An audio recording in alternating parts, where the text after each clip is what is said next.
بسم اللہ الرحمن الرحیم۔ میرے محبوب کریم محبوب پاک علیہ السلام کن باتوں میں جلال فرماتے، امتیوں سے ناراض ہو جاتے؟ حضرت عمر کی شان سے تو کوئی انکار نہیں نہ کر سکتا۔ میرے محبوب نے خود فرمایا ہے، فرمایا میرا عمر جس گلی سے گزرے شیطان رستہ ہی بدل جاتا ہے۔ اور نبی پاک علیہ السلام کے ایک حدیث یوں بھی ہے، فرمایا جب تک عمر دنیا میں رہے گا جہنم کو تالا لگا رہے گا، یہ لوگوں کو گناہ ہی نہیں کرنے دے گا تو لوگ دوزخ میں جائیں گے کیسے؟ یہ تالا لگا دے گا دوزخ کو۔ اتنا عظیم شخص جناب عمر کہتے ہیں مجھ سے بھی حضور ایک دن ناراض ہو گئے، غضب سے ان کے خدا بچائے، غضب سے ان کے خدا بچائے، جلال باری عتاب میں مجھ سے بھی ناراض ہو گئے، اور گرا جو نگاہ سے ان کی وہ سنبھل نہیں سکتا۔ حضرت عمر فرماتے ہیں کئی مہینوں حضور کے ان جملوں کی اس ناراضگی کی ٹیسیں میرے سینے میں اٹھتی رہیں، اور آج بھی جب خیال آتا ہے تو میں اللہ کی بارگاہ میں سجدے میں گر جاتا ہوں کہ اللہ وہ میری بڑی خطا تھی۔ سنو حضرت عمر فاروق رضی اللہ تعالیٰ عنہ سے لوگوں نے کہا عمر ہوا کیا؟ تو فرمانے لگے مجھے پتا چلا کہ تورات انجیل اور زبور بھی اللہ کی کتابیں ہیں، تو میں کہیں سے تورات اٹھا لایا اور مسجد نبوی میں نے بیٹھ کے پڑھنی شروع کر دی۔ فرمانے لگے مدینے کے محبوب تشریف لائے، حضور نے میری طرف دیکھا اور حضور تورات کو بھانپ گئے، دیکھ گئے کہ تورات ہے۔ نبی پاک نے فرمایا کیا پڑھ رہے ہو؟ عرض کی حضور تورات پڑھ رہا ہوں۔ تو فرماتے ہیں حضرت عمر یہ لفظ میرے منہ سے نکلے تو میں نے حضور کے چہرے کا رنگ بدلتے دیکھا، بس غضب سے ان کے خدا بچا، میں نے رنگ بدلتے دیکھا، چہرہ انور پہ جلال دیکھا، اور حضور نے فرمایا عمر جو دین میں نے تمہیں دیا ہے وہ مکمل نہیں، جو پیغام میں نے تم تک پہنچایا ہے وہ کامل نہیں، جو شریعت میں لے کے آیا ہوں وہ اکمل نہیں، ایک در پھڑیے ایک نو منیے ایک دئی ہو کے مریے۔ فرمایا وہ مکمل اور کامل نہیں، کامل نہیں۔ حضرت عمر کہتے ہیں یا رسول اللہ کیا ہوا؟ فرمایا تو تورات پڑھ رہا ہے۔ اور پھر حضور نے اگلے لفظ ادا فرمائے، فرمایا قسم مجھے اللہ کی عزت کی اگر آج موسیٰ حیات ظاہری میں ہوتے، سیدنا موسیٰ علیہ السلام اگر آج حیات ظاہری میں ہوتے تو فرمایا وہ میرا کلمہ پڑھ کے میری شریعت کی پیروی کرتے۔ تم تو رات پڑھ رہے ہو، تم لوگوں کے پیچھے جا رہے ہو۔ فرمایا میں اپنی محبت کے معاملے میں کسی کی شراکت پسند، آپ لفظوں پہ غور کریں نا، جب مشکات میں حضور آئے ہیں تو ایک صحابی کہہ رہے تھے حضرت موسیٰ کلیم اللہ ہے، دوسرے کہہ رہے تھے جناب عیسیٰ روح اللہ ہے، تیسرے کہہ رہے تھے ابراہیم خلیل اللہ ہے۔ حضور نے کیا فرمایا ذرا انداز دیکھیے نا، ایک نو منیے ایک در پھڑیے تے ایک دئی ہو کے مریے۔ محبت میں شراکت داری قابل قبول ہے، یہ کیسے ہو سکتا ہے؟ میرے سامنے کو کسی اور کا نام لے جائے، یہ ممکن ہے؟ وہی نہیں۔ میاں شیر محمد شرک پوری رحمت اللہ تعالیٰ علیہ ریاکاری پہ بات کر رہے تھے، دکھاوا نہ کرو، دکھاوا نہ کرو، کسی اور کو اللہ کی عبادت میں شامل نہ کرو۔ ان کا ایک بیلی کہنے لگا میاں صاحب سمجھ نہیں بھی لگ دی کہ رب کریم کو کیوں اتنا ناپسند ہے، کوئی اور بھی دیکھ لے، کیوں اتنا ناپسند ہے؟ تو بندہ سادہ تھا، اس کو قرآن مجید کی آیات کی اور احادیث کے دلائل کی سمجھ نہیں آ رہی تھی، زیادہ ہی کمزور تھا، زیادہ ہی سادہ تھا، دیہاتی تھا۔ میاں صاحب کہنے لگے اور نہیں اللہ کی عبادت میں کسی اور، کہنے لگا بڑا حوصلہ ہوتا ہے بندوں کا، بندے دو تین لوگوں کو برداشت، اللہ کیوں ریاکاری کیا مطلب؟ تو میاں صاحب نے اس کو سمجھانے کے لیے مثال دی، سمجھانے کے لیے، بلا مثال ہو بلا تشبیہ، صرف سمجھانے کے لیے۔ میاں صاحب فرمانے لگے آج گھر جانا اور اپنی بیوی سے کہنا تیرے سامنے کسی غیر کا نام لے۔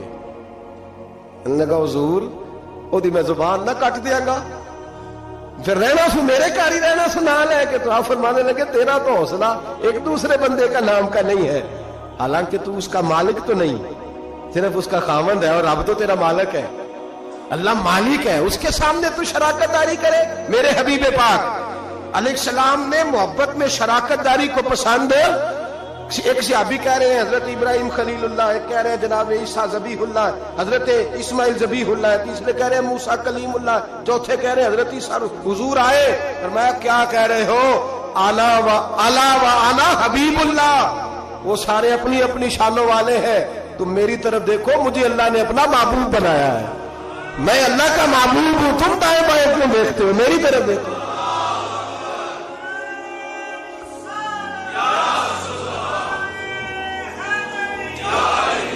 حضرت سیدنا عمر فاروق کو نبی پاک علیہ السلام نے فرمایا عمر اگر حضرت موسیٰ حیات ظاہری میں ہوتے تو میرا کلمہ پڑھتے.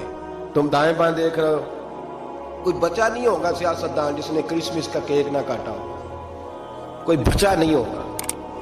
کسی نے, کوئی ہولی میں جا رہا ہے, کوئی دیوالی میں جا رہا ہے, کوئی ادھر بھاگ رہا ہے, کوئی ادھر بھاگ رہا ہے. اب اور بھی کچھ لوگ جدید ہو گئے.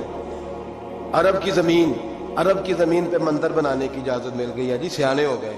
میرے رسول کریم سید عالم صلی اللہ علیہ وسلم نے فرمایا منسوخ ہو گئے دین. اب قیامت تک سکہ چلے گا تو محمد عربی کا چلے گا. اب قیامت تک ڈنکا لگے گا تو یا رسول اللہ کے نعرے کا ڈنکا بجے گا. اب کسی اور کی بات چل سکتی؟ اگر دنیا میں اب عبادت ہوگی تو مسجد میں ہوگی. هو الذی ارسل رسولہ بالہدی ودین الحق لیظہرہ علی الدین کلہ.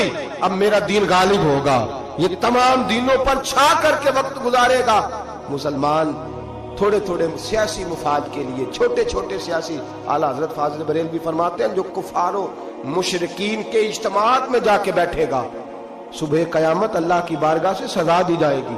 اور ترمذی شریف میں حدیث ہے, میرے نبی پاک سید عالم علیہ السلام نے فرمایا کچھ لوگ مسلمانوں کے گھر رہیں گے, مسلمانوں کے گھر پلیں گے, مسلمانوں کے گھر مریں گے, مسلمان جنازے پڑھیں گے, دفن کریں گے, کفن دیے جائیں گے, ان کے لیے بعد میں اجتماعات بھی منعقد ہوں گے, ان کے نام پر لوگ دعائیں بھی کریں گے, جانے کیا کچھ ہوگا, بعد میں ان کی برسیاں بھی منائی جائیں گی, سیمینار بھی ہوں گے.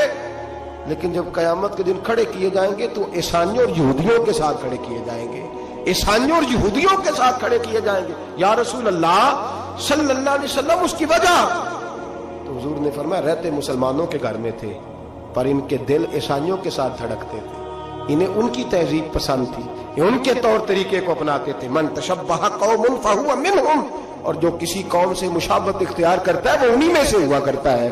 میرے بھائی اپنی مٹی پہ چلنے کا سلیقہ سیکھو, کسی کے سنگ مرمر پہ چلو گے تو پھسل جاؤ گے. میرے رسول کریم علیہ السلام نے کسی غیر کا نام اپنے نام کے ساتھ پسند, کسی اور نبی کی توہین کو کفر قرار دیا. سب نبی کو شان میرے رسول نے عطا فرمائی. کسی پیغمبر کے بارے میں کوئی بات کرتا تو حضور کہتے نہیں وہ اللہ کے رسول ہے, خبردار اجازت نہیں.